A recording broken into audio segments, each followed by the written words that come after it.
Kuya Shane, tanong ko lang po, ano po bang gagawin para mas lalong mag-grow sa Bigo? Hindi ko po kasi alam kung anong gagawin ko eh. Hi, Shane's TV here and welcome to my YouTube channel. So for today's video, ang gagawin nating content ngayon is yung katanungan na kung paano nga ba mag-grow sa Bigo. Kasi maraming Bigo host or Bigo official host na ang iba is nag-i-stuck sila kung saan sila nagsimula. And eventually, nangyayari is dumarating sa point na nag-quit na lamang sila. So ngayon, gagawin natin is pag-uusapan natin yung 10, ayan, 10 tips na makakatulong kung paano mabilis or mag-grow ng mas mabilis sa Bigo bilang isang host. Kung interesado ka sa mga video na ganito, ayan, hayaan mo na tapusin mo tong video and tandaan mo lahat ng sasabihin ko and mag-grow ka. So marami kasing Bigo host or Bigo official host na after nilang maging under ng isang agency is till now hindi pa rin nila alam kung ano yung gagawin talaga nila. Okay? So nai-stuck sila dun sa kung paano sila nagsimula and hindi sila, kumbaga nag-grow sila pero napakabagal. Okay? So ngayon yung pag-uusapan natin ng mga tips kung paano kayo makaka-gain ng mas maraming supporters and viewers. Okay? So kung bago ka lamang sa aking YouTube channel, ayan, huwag mo nang kalimutang i-hit ang like button and syempre yung subscribe button and i-click mo na rin yung all para palagi kang updated sa mga YouTube video na gagawin ko. Yan, maraming salamat po. And simulan na natin yan pagkatapos ng intro.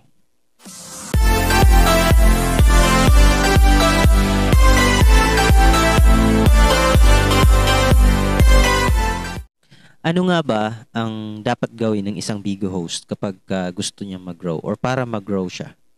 Okay, so number 1, consistent streaming schedule. Ayan, so napakahalaga nito. Sabi dito, sa sinulat ko, establish a consistent streaming schedule so your audience knows when to expect your broadcast. So napakahalaga nun na maging consistent yung pagla-live mo at yung oras, kung anong oras ka magla-live, di ba? So para at least yung mga viewers mo or yung supporters mo is alam nila, isi-set din nila yung schedule na mamaya magla-live si ganito at kailangan ko siyang pupunta ako sa live niya. Okay? So napakahalaga nun. And tandaan natin guys kasi pag ganun yung ginawa nyo, yung may kasabihan tayo na regularity helps build anticipation and loyalty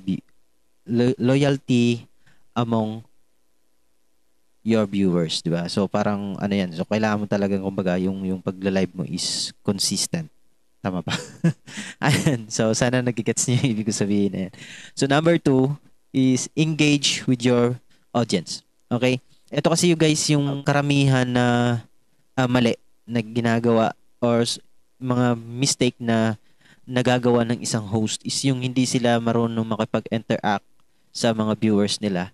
Especially, ilan lang yung makakilala nila lang yung halos yung pinapansin nila. Pero, ang totoo niyan is kailangan mong makipag-interact sa lahat ng mga nag-join sa broadcast mo. Na?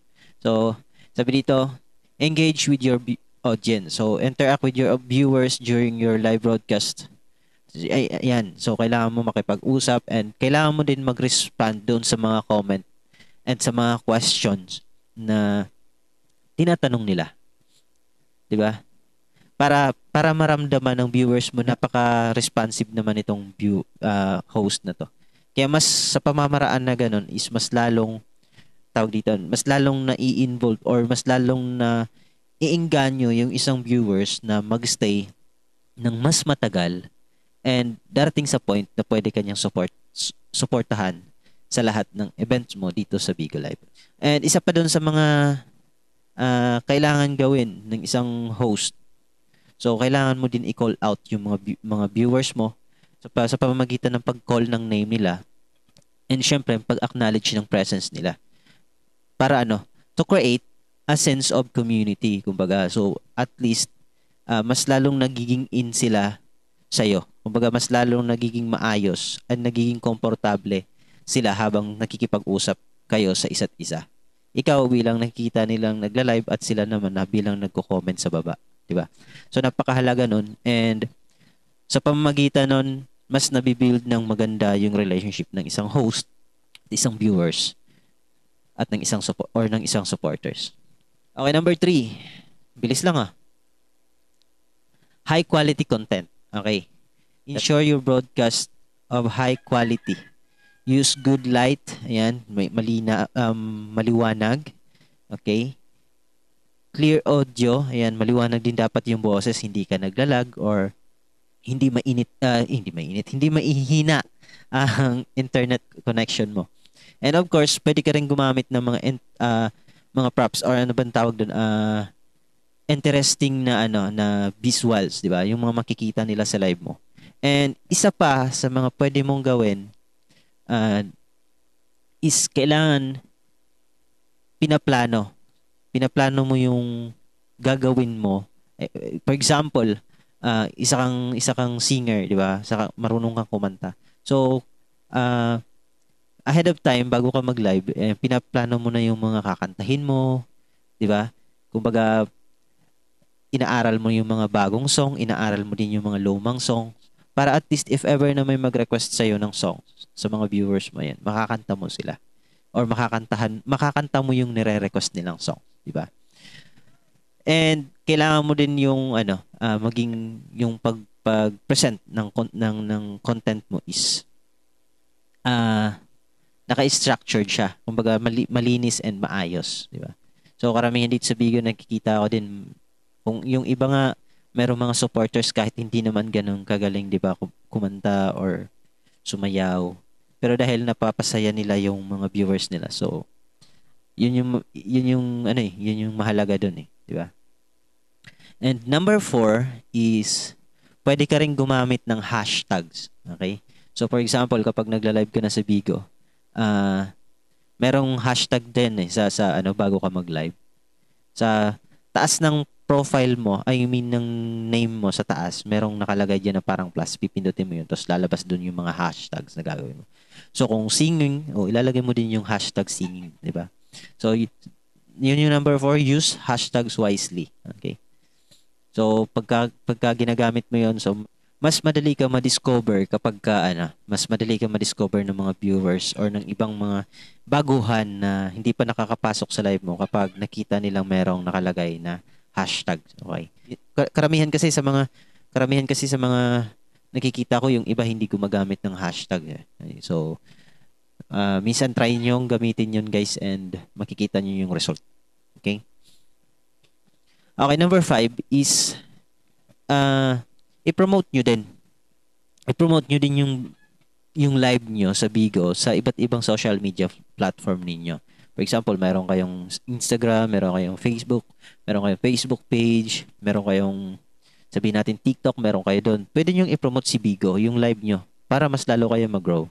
And mas lalong lalawak yung coverage ng live nyo.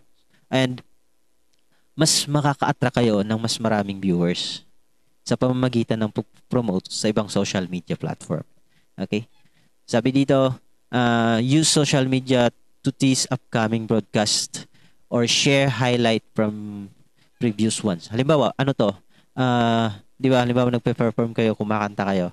Dito pwede nyo gamitin yung nag-i-screen record kayo, tapos pagkatapos ng live nyo, pwede nyo i-post yung screen record nyo dun sa iba't ibang social media platform nyo.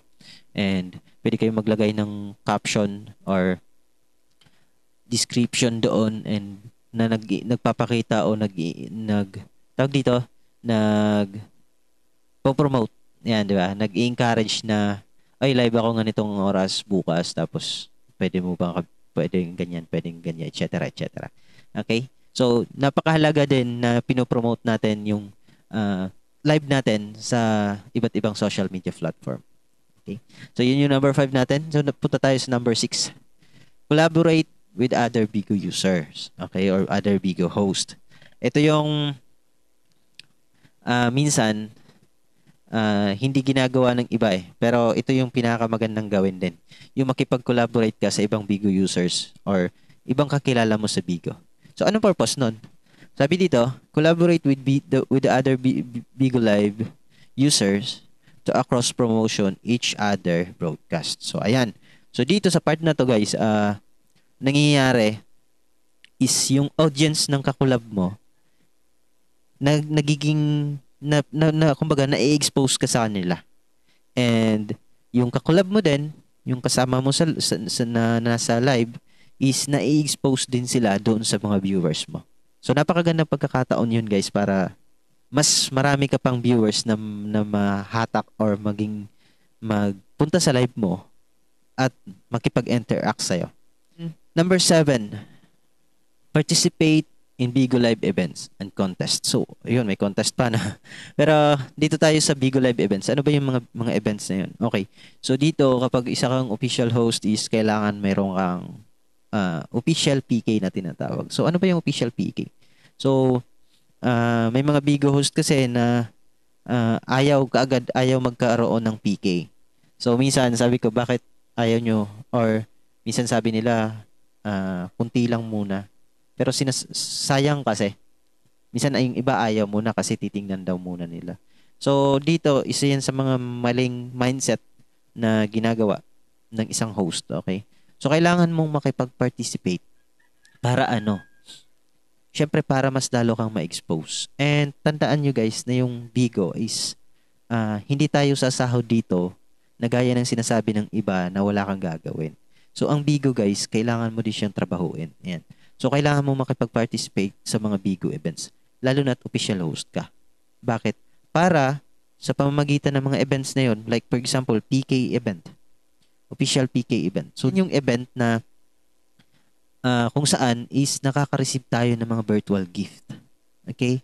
Diyan nagkakaroon ng virtual gift at nakakatulong para dumami or makakuha ng maraming gift yung isang host.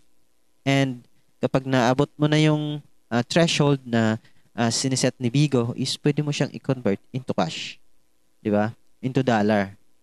Okay? So, kaya yung ibang host na ayaw muna mag-events kasi tawag dito, titingnan muna nila kung anong mangyayari. Ang totoo nun, yan yung maling mindset, guys. So, sana wag kayong gumaya sa mga ganon. Okay? Dagdag exposure yun guys sa pagsasali ng mga events. Okay, maraming klase ng PK dito. PK and iilan lang yung OPK or yung official PK na tinatawag sa mga PK sa mga events dito sa Bigo. And isa pa guys sa mga events na kailangan mong subukan or nandito sa Bigo na sana ay masubukan mo in the future is yung live house, okay? So, sa Bigo, hindi lang live na magla-live ka dito, ganyan lang. Actually, merong mga channel sa Bigo like for example, yung Global Live House.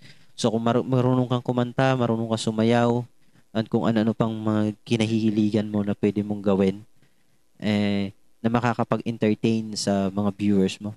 Guys, pwede nyong gamitin yun para mag-entertain ng mga viewers. So, for example, marunong kang kumanta. Yung live house guys is parang ano yun, a virtual stage, yan, kung saan pwede ka mag-perform. At naranasan ko na po yun and napaka ganda doon. And alam mo ba, maraming viewers and hindi lang local, hindi lang sa Pilipinas kundi international yung viewers doon sa Global Live House. And isa pang channel sa Bigo Live is yung PH Live House. So, dito sa Pilipinas, yan.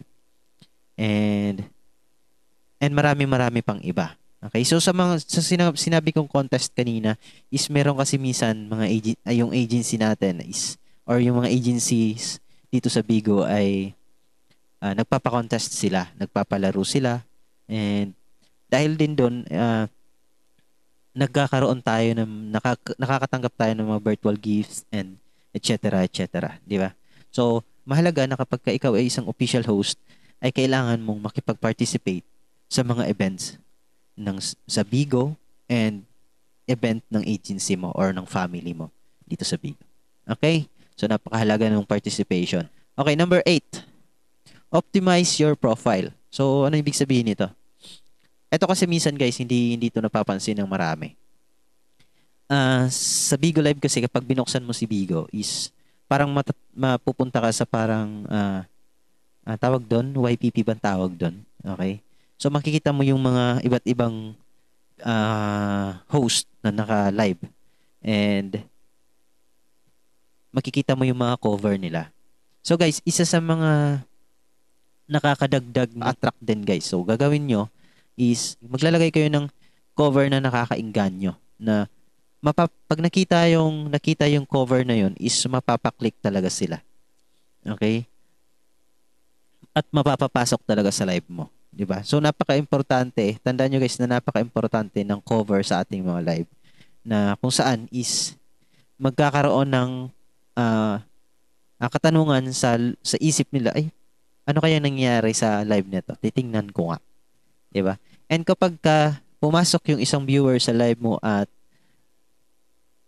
nakita nila na interesting yung content na ginagawa mo and napaka interactive mo na host and nakikipag-engage ka talaga sa mga viewers and nagre-response ka dun sa mga comments, katanungan ng mga viewers mo. So, ang mangyayari dyan, mag-i-stay yan and maaring mag-send sa'yo ng gift yan or makipagkwentuhan sa'yo, dagdag sa kulitan dun sa live mo.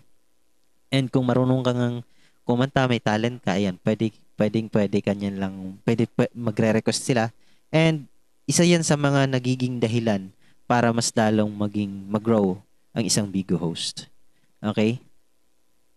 And number 9 is utilize virtual gift and beans. Okay, so yun yung tawag natin sa gift natin dito sa Bigo, yung beans. Okay. So yung beans is binibigay sa atin 'yan. Okay, beans. So saan nanggagaling yung beans? So yung beans guys is nanggagaling 'yan doon sa mga viewers natin na nagbibigay sa atin. Na kapag katulad nga ng sinabi ko na kapag naabot na natin yung threshold ni Bigo na binigay sa atin is nako-convert siya into cash. Okay? Pwede mo din naman i-encourage, di ba? Kapag bago ka pa lang, pwede mo naman i-encourage yung viewers mo na mag-send sa'yo ng gift during your broadcast or pwede namang i-entertain mo lang sila, kausapin mo lang sila and pag naramdaman nila na i-entertain mo sila at nakita nila yan, kusa sila magsasend ng gift. And syempre, mas lalo sila mag-i-stay sa live mo. Okay? And number 10 is understand analytics. So, ano ba yung analytics dito? So, siguro ganito, yung analytics dito is yung live data natin. So, ano ba tong live data? So, yung live data natin, ito yung binabanggit dito na analytics. So, dito natin sa live data makikita yung pins natin, yung followers natin, ilang oras tayo nakapag-live, kung nabuo na ba natin yung live hours natin sa loob ng 3 oras, di ba? Diyan natin nakikita yon sa live data. And kailangan tinitingnan lagi natin yon para makita natin yung para na monitor natin yung beans or yung gift na sinasend sa atin kung nagbabago ba. Okay? So, yun yung number 10 and bibigay ako ng bonus. And number 11, ito na yun. Stay positive and authentic. Ayan. So, napakahalaga nito kasi ito yung kailangan minomotivate mo rin yung sarili mo. Kailangan hindi ka nag-iisip ng negative na baka mamaya hindi rin naman sila mag-live ay wala din naman pupasok sa live ko. 'Di ba? So, napakapangit na mindset na ganun. So, guys, kailangan i-maintain nyo yung positive, especially positive na attitude during broadcast, okay? Ito kasi ito kasi yung minsan nagiging mali na ginagawa ng mga, lalo especially yung mga bago talaga, nagiging mali. Kasi hindi nila pinapansin yung mga pumapasok sa live nila. Minsan pinahayaan lang nila, tinitingnan lang nila yung mga nagko-comment, hindi sila nagsasalita. So, maintain a positive attitude during your broadcast. And tandaan natin guys na positivity can attract and retain viewers. Okay? So pagka nakikita nila yung sa live mo is positivity and maganda, di ba? Kapag nakikita nila sa live mo is mas maraming maa-attract sa broadcast mo. Okay? And syempre, be authentic naman and true to yourself. So kung ano yung kung ano ka talaga, yun yung ipakita mo.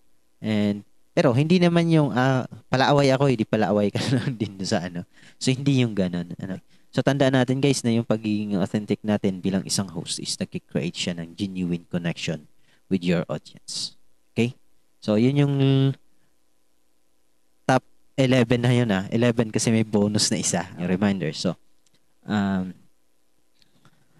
sabi dito, remember that building a presence and growing on Bigo Live takes time and dedication.